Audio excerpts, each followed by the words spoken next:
사도신경으로 신앙 고백하시겠습니다. 나는 전능하신 아버지 하나님 천지의 창조주를 믿습니다. 나는 그의 유일하신 아들 우리 주 예수 그리스도를 믿습니다.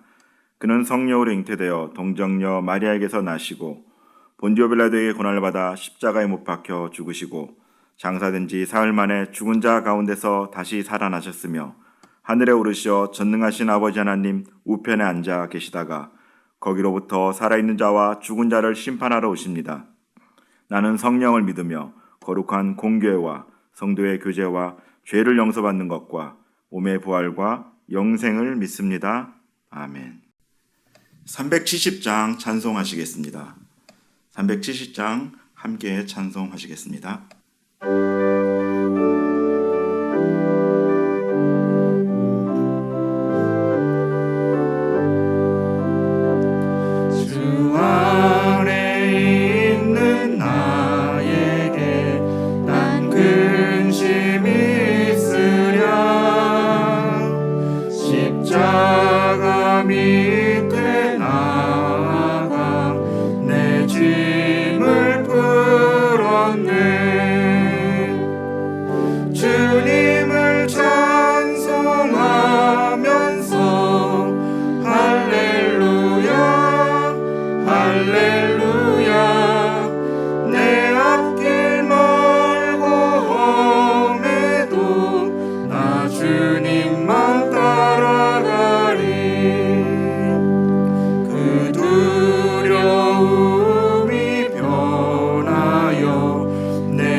오늘 말씀은 사도행전 10장 9절로부터 16절까지 말씀입니다.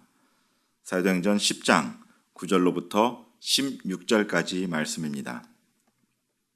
이튿날 그들이 길을 가다가 그 성에 가까이 갔을 그때에 베드로가 기도하려고 지붕에 올라가니 그 시각은 제6시더라. 그가 시장하여 먹고자 하매 사람들이 준비할 때에 황홀한 중에 하늘이 열리며 한 그릇이 내려오는 것을 보니 큰 보자기 같고 네 귀를 메어 땅에 들이었더라. 그 안에는 땅에 있는 각종 네 발 가진 짐승과 기는 것과 공중에 나는 것들이 있더라. 또 소리가 있으되 베드로야 일어나 잡아먹으라 하거늘 베드로가 이르되 주여 그럴 수 없나이다. 속되고 깨끗하지 아니한 것을 내가 결코 먹지 아니하였나이다 한데 또 두 번째 소리가 있으되 하나님께서 깨끗하게 하신 것을 내가 속되다 하지 말라 하더라. 이런 일이 3번 있은 후 그 그릇이 곧 하늘로 올려져 가니라. 아멘. 기도하겠습니다. 아버지 하나님 감사를 드립니다. 오늘도 또 새벽에 주님의 말씀을 듣고자 하나님 이렇게 모였습니다. 아버지 하나님 이 시간 각 가정에서 예배드리는 모든 분들에게 하나님 은혜를 더하여 주시옵고 하나님의 말씀을 통하여서 또 하루 살아갈 양식을 채워 주시옵소서. 감사드리며 존귀하신 예수 그리스도 이름으로 기도드립니다. 아멘. 회개한 자의 삶이란 제목을 가지고 설교를 좀 할까 합니다. 어제 말씀을 통해서 사울이 임계점이신 주님을 만나 회개하고 삶의 변환점을 맞이하는 말씀을 나눴습니다.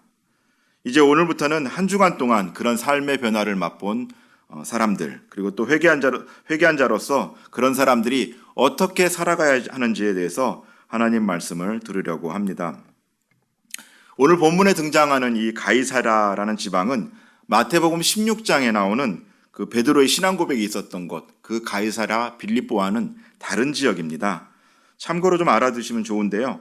가이사라 빌립보는 분봉왕이었던 헤롯왕 빌립 2세가 로마 황제였던 가이사를 좀 드러내기 위해서, 기념하기 위해서 이곳을 가이사라라고 칭했고, 여기에 자신 이름까지 덧붙여서 빌립보 가이사라 빌립보라고 명명했던 곳인데요.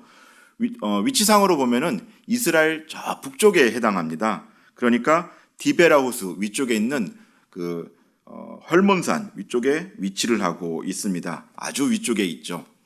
이에 반해서 본문에 나오는 가이사라는 팔레스타인 지중해 지역에 위치를 하고 있는데요. 예전에 엘리야가 바알 선지자를 쳤던 갈멜산 근처에 이 도시가 위치하고 있습니다. 여기는 집사 빌립이 전도를 했던 장소이기도 한데요. 이곳은 항구 도시이다 보니 두로와 또 애굽을 이어주는 여행의 길목이었고, 팔레스타인 지역에서 가장 발달했던 그런 항구 도시이자 상업의 중심지였습니다. 그런 가이사라에 사도 베드로가 방문하게 되는데요. 베드로는 이에 앞서서 예루살렘과 갈릴리와 사마리아 교회가 든든하게 세워지자 이제 순회 전도를 시작하게 됩니다. 사도행전 9장 하반부를 보면 베드로가 가장 먼저 방문했던 곳은 루다입니다. 사도행전 9장 32절 33절 말씀입니다. 그때 베드로가 사방으로 두루 다니다가 루다에 사는 성도들에게도 내려갔더니 거기서 애니아라 하는 사람을 만나매 그는 중풍병으로 침상 위에 누운 지 8해라. 루다에서 베드로가 8년 동안 이 중풍으로 인해서 침상에 누워있던 이 애니아라는 사람을 만나게 되는데요. 그를 고치고 그가 이제 깨끗이 나음을 받는 것으로 인해서 루다와 사론에 사는 사람들이 많이 주님께로 돌아오게 됩니다. 그리고 두 번째 도착했던 장소 요빠라는 곳이었는데요. 여기선 다비다라 하는 여제자가 있었는데 그녀는 원래부터 선행과 구제하는 일을 하던 사람이었습니다. 사도행전 9장 36절 37절 말씀인데요. 요빠에 다비다라 하는 여제자가 있으니 그 이름을 번역하면 도르가라. 선행과 구제하는 일이 심히 많더니 그때의 병들어 죽음에 시체를 씻어 다락에 누이느라. 아멘. 그랬던 그녀가 병들어 죽었는데 베드로가 그녀를 살려냈죠. 그래서 요빠에 많은 사람들도 전도가 됩니다. 그리고 이 일이 있은 후에 베드로는 요빠에 있는 무드장이 시몬의 집에서 이제 머물게 되는데요. 한편 오늘 시작하는 이제 10장은 그 이후에 말씀이 시작되고 있습니다. 가이사랴에는 고넬료라는 백부장이 살고 있었는데요. 이 고넬료는 황제 지칼 부대 소속이었습니다. 100명의 이 사람들을 거느렸다고 하는데 이들이 다 정예병이었어요. 그리고 이 고넬료가 가진 능력을 보면은 식민지를 관할하고 있으면서 거기에 대한 치안과 통치를 모두 다 행할 수 있는 그런 막강한 권력을 가지고 있었습니다. 그랬던 그가 하나님을 이미 알고 있었습니다. 2절 말씀인데요. 그가 경건하여 온 집안과 더불어 하나님을 경외하며 백성을 많이 구제하고 하나님께 항상 기도하더니. 아멘. 여기서 쓰였던 경건하여라는 말은 유세베스라는 말인데요. 신약에서 총 3번 등장합니다. 그 중에서도 두 번이 이 사도행전에 쓰이게 되는데요. 누가는 왜 이 경건하다는 말을 유대인이 아닌 이방인 고넬료에게 사용했던 것일까요? 사도행전의 기자인 누가는 고넬료가 계속해서 하나님을 경외하고 있었으며 다른 백부장들은 백성들을 계속해서 착취를 하고 있는데 그에 반해서 이 고넬료는 백성을 오히려 많이 구제할 정도로 예외적이었던 인물임을 이 누가가 알고 있었던 거죠. 그리고 그는 늘 하나님께 기도하는 사람이었던 것을 이 기자가 알고 이렇게 의도적으로 쓴 것입니다. 이런 그의 삶의 모습 때문에 고넬료가 이방인에도 불구하고 누가는 그를 경건하다라고 증언하고 있습니다. 그렇게 경건했기 때문에 고넬료는 늘 기도하는 일에 힘을 썼는데 그날도 제9시 우리로 얘기하면 오후 3시죠. 그 9시에 기도를 하고 있었고 그때 하나님의 천사가 그를 찾아갑니다. 3절, 4절 말씀입니다. 하루는 제 9시쯤 되어 환상 중에 밝기 봄에 하나님의 사자가 들어와 이르되 고넬료야 하니 고넬료가 주목하여 보고 두려워 이르되 주여 무슨 일이니까 천사가 이르되 내 기도와 구제가 하나님 앞에 상달되어 기억하신 바가 되었으니 아멘. 고넬료의 선한 행위가 하나님께서 기뻐하신 행위로 받아들였음을 천사로부터 듣게 됩니다. 경건한 고넬료의 기도와 구제를 하나님께서 흠양하신 것이죠. 사실은 아직 이 고넬료는 초대교회 당시에 그 그리스도의 예배 공동체 안으로 들어오지는 못했습니다. 그들이 인정하지 않았고요. 아직 거기에 있는 공동체의 일원도 아니었습니다. 그렇지만 하나님께서 그를 사랑하시고 기뻐하셔서 이미 당신의 자녀로 삼고 있었음을 여기서 이야기를 하고 있습니다. 물론 이 역시 이 고넬료가 어떤 선한 행위를 해서가 아니라 그의 삶을 또 그를 전적으로 받아들이신 하나님의 은혜고 하나님의 은혜가 아니고서는 이렇게 그가 아무리 선하다고 한들 그가 이렇게 하나님의 예배 공동체 또 하나님의 자녀로 받아들일 수는 없었음을 우리는 알아야 합니다. 그렇게 성도라면 하나님을 경외하는 것이 먼저고 이렇게 삶의 모습이 뒤따라가야 되는 것이죠. 어쨌든 천사는 계속 말을 잇고 이제는 고넬료가 해야 할 일들을 알려줍니다. 5절 말씀인데요. 내가 지금 사람들을 요빠에 보내어 베드로라는 시몬을 청하라. 고넬료는 이때 이미 하나님의 사자로부터 그가 너와 내 온 집을 구원받을 말씀을 내게 이르리라 하는 말씀을 미리 들었던 것으로 보입니다.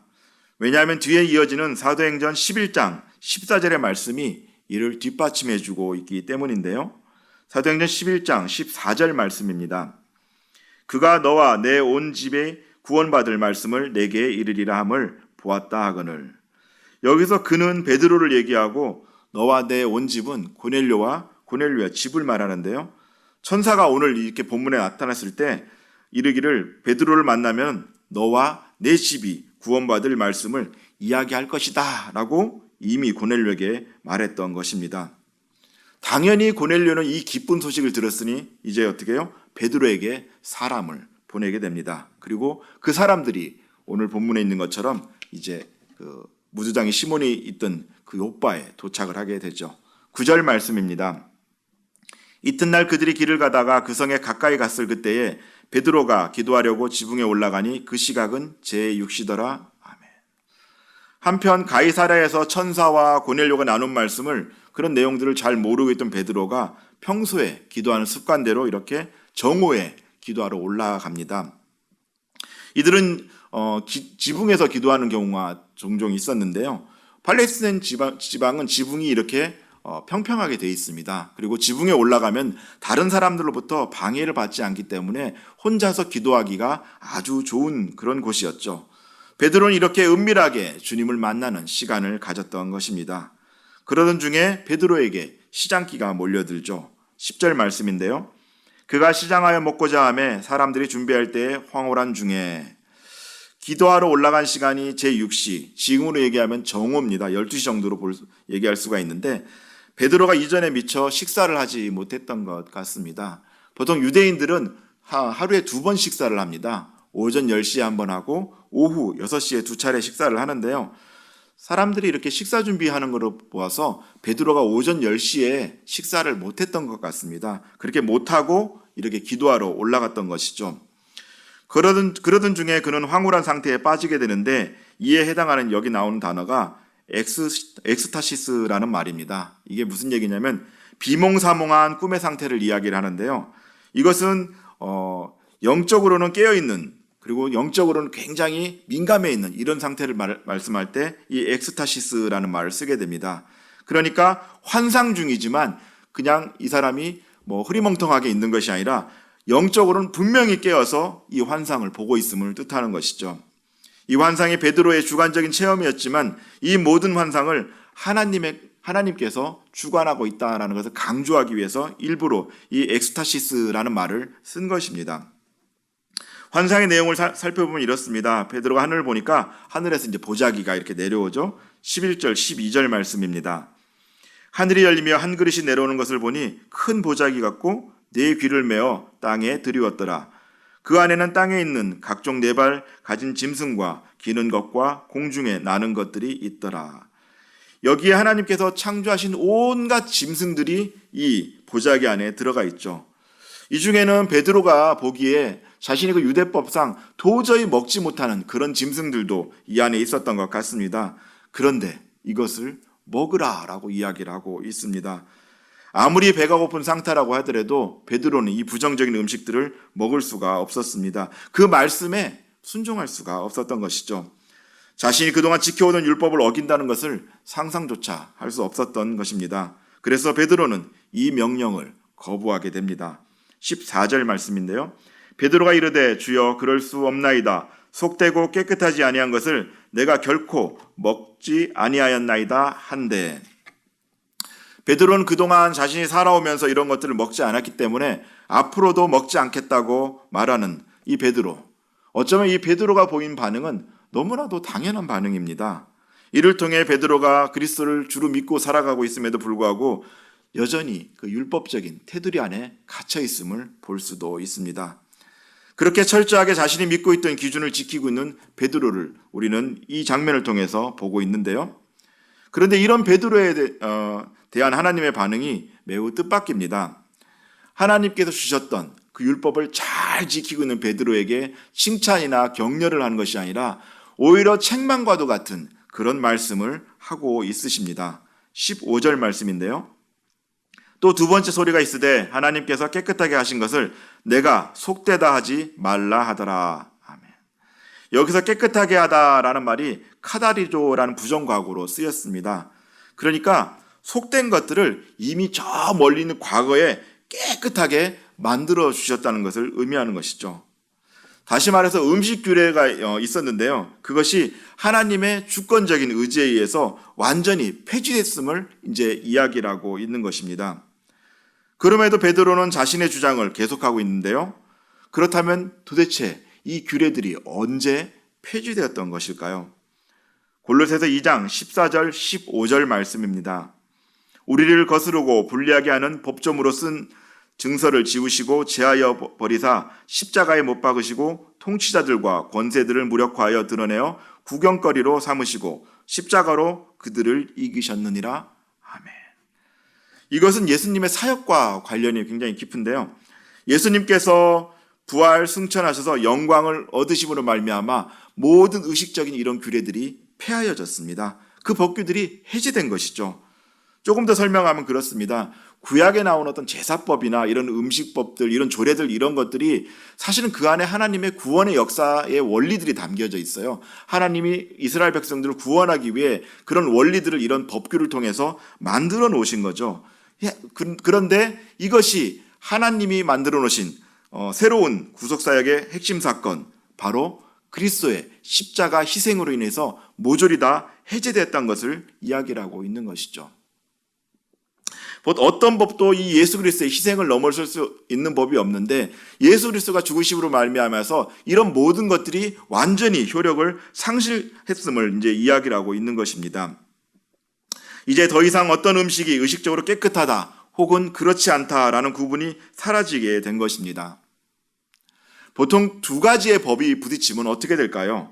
일반적으로 상위법을 따르죠. 높이 있는 법을, 상위에 있는 법이 이 하위에 있는 법을 갖다가 지배합니다. 오늘 이 상황을 보면은 예수 그리스도는 이 상위법이 있는데 이것을 주셨음에도 불구하고 베드로가 자신이 예전부터 지켰던 이 하위법을 주장하고 있는 것을 볼 수가 있는데요. 이런 일이 3번이나 반복되고서야 이제 이것이 베드로가 수긍을 하게 됩니다. 물론 베드로가 하나님 앞에서 자신의 뜻을 이렇게 내려놓았지만 그것이 쉽지는 않았음을 보여주는 대목이기도 합니다. 오랫동안 그런 의식 가운데 살아오던 베드로가 자신의 어떤 생각, 자신의 기준을 내려놓는다는 것이 쉽지는 않았을 겁니다. 당연한 일인지도 모르죠. 유대인들이 생각하기에 이방인들에게는 여전히 구원이 없고 자신들에게만 구원이 있었다라고 생각하고 있었는데요. 베드로도 마찬가지였습니다. 예수님과 동행하며 지냈지만 그는 아직까지 구약의 둘레에서 벗어나지 못하고 있었습니다. 그런 그에게 하나님께서는 음식에 대한 환상을 통해 창조주께서 이미 예수 그리스도로 말미암아 깨끗하게 하신 것을 자신이 지키는 옛 기준을 내세워 거부하고 있는 것에 대해서 지적을 하고 있는 것입니다. 하나님께서는 음식에 대한 환상을 통해 예수 그리스도의 십자가, 부활, 승천하심으로 구원이라는 하나님의 은혜가 이제 유대인을 넘어서 이방인에까지 문이 열렸음을 말씀하시고 있습니다. 그렇게 베드로는 자신의 생각, 자신의 고집, 자신의 기준을 내려놓고 하나님께서 말씀하시는 대로 그대로 순종해야 했습니다. 결국 여러 번의 줄다리기 끝에 베드로가 하나님의 말씀을 받아들이게 됩니다. 그리고 하나님의 사자가 말하는 대로 순종을 합니다. 23절 하반절로부터 24절까지 읽어보겠습니다. 이튿날 일어나 그들과 함께 갈새 요빠에서 온 어떤 형제들도 함께 가니라. 이튿날 가이사랴에 들어가니 고넬료가 그의 친척과 가까운 친구들을 모아 기다리더니 아멘. 이제 베드로는 하나님께서 깨끗하고 하신 이들, 이방인들이라고 교제하기를 거부했던 그들, 고넬료와 그 가족들을 만나러 가이사랴로 들어갑니다. 자신의 생각, 자신의 기준이 아닌 하나님의 기준에 따라 움직이는 베드로입니다. 그렇습니다. 하나님께서 원하셨던 것은, 하나님께서 이 환상을 통해서 베드로에게 바랐던 것은 바로 이것이었습니다. 그리스도 예수로 말미암아 은혜를 입어 회개한 자라면 지금까지의 삶의 자리를 돌이켜야 되는데요, 내가 옳다고 생각하는 것이 아니라, 나의 기준대로 행동하는 것이 아니라 하나님의 뜻에 나의 생각을 내려놓는 것, 이것이 자기 부인이고 회개한 우리가 붙잡아야 할 삶의 자세임을 기억하시길 원합니다. 어제 말씀에서 우리는 예수님을 만남으로 말미암아 진정 회개함으로 삶의 변환점을 맞이해야 한다고 말씀드렸습니다. 오늘 하나님께서는 이 사도행전 10장을 통해 회개한 자의 구체적인 삶의 자세가 자기 부인으로 나타나야 한다고 말씀하십니다. 주님을 영접하고 구원이란 놀라운 선물을 받았음에도 불구하고 나의 삶의 자리의 주인이 바뀌지 않고 여전히 내가 주인이고 하나님께서 풀었는데도 내가 그걸 묻거나 하나님께서 막으셨는데도 내가 고집으로 내가 하고 싶은 대로 하려고 한다면은 자기 부인하고 있다라고 말할 수 없습니다. 그리스도의 법과 나의 법이 부딪히면 상위법인 그리스도의 법을 따라야 합니다. 내가 기도원을 얼마나 많이 가고 내가 얼마나 말씀을 많이 읽고 또 내가 얼마나 금식을 많이 했다고, 아니면 또 내가 거룩한 어떤 것을 했다고 해도 하나님 앞에서 나를 주장할 수는 없습니다. 물론 영성을 위해서 이렇게 기도하고 금식하고 말씀을 보는 것은 굉장히 중요한 것입니다. 그러나 그것이 전부가 아닙니다. 우리가 어떤 신앙의 행위를 한다고 해도 하나님 말씀 앞에서 자신을 내려놓음으로 순종하지 않는다면 아무런 소용이 없음을 기억해야 합니다. 말씀을 마치려고 합니다. 오늘도 하나님께서는 우리에게 말씀을 선포하십니다. 그런데도 여전히 나의 고집을 세우고 나의 뜻을 주장하고 있지는 않으십니까? 베드로가 안 먹겠다고 자신의 의를 내세우며 거부한 것처럼 나의 의를 주장하며 하나님의 뜻이 아닌 내 뜻대로 되기를 원하고 있지는 않으십니까? 이 생각을 내려놓아야 회개한 자로서의 자기 부인의 삶을 살아갈 수가 있습니다. 베드로가 지키고 있던 이 율법은 불완전하지만 그리스도의 생명의 법은 완전합니다. 바라기는 여전히 나의 고집으로 불완전한 것을 붙잡고 살아가는 것이 아니라 하나님께서 주신 예수 그리스도로 말미암아 자유함을 누리며 생명의 성령의 법을 따라 살아가시기를 원합니다. 그렇게 살아가기 위해 하나님께서는 오늘도 나의 기준을 내려놓고 그리스도의 법을 따르며 자기 부인하라고 말씀하십니다. 이것이 주님을 만나 회개함으로 삶의 전환점을 맞이한 우리의 삶의 자세가 되어야 합니다. 기도하겠습니다. 아버지 하나님, 여전히 우리는 스스로 자기 부인한다라고 알고도 있고 말도 하면서도 계속해서 실상 삶을 통하여서 나의 고집을 내세우고 나의 뜻대로 할 때가 있음을 봅니다. 반드시 하나님께서 말씀하신 대로 해야 됨에도 불구하고 나는 그게 싫어서 그것을 거부할 때가 있음도 고백합니다. 아버지 하나님, 우리가 회개한 자라면 예수 그리스도로 인해서 삶의 변환점을 맞이한 자라고 한다면은 이제 나를 내려놓고 하나님의 뜻을 따르는 그런 자로 살아갈 수 있도록 도와주시옵소서. 2020년 한 해가 저물어 가고 있습니다. 하나님, 한 해 동안 나의 삶을 돌아보면서 내가 진정 회개한 자로 살아가고 있는지 돌아보게 하여 주시옵소서. 감사를 드리며 존귀하신 예수 그리스도 이름으로 기도드립니다.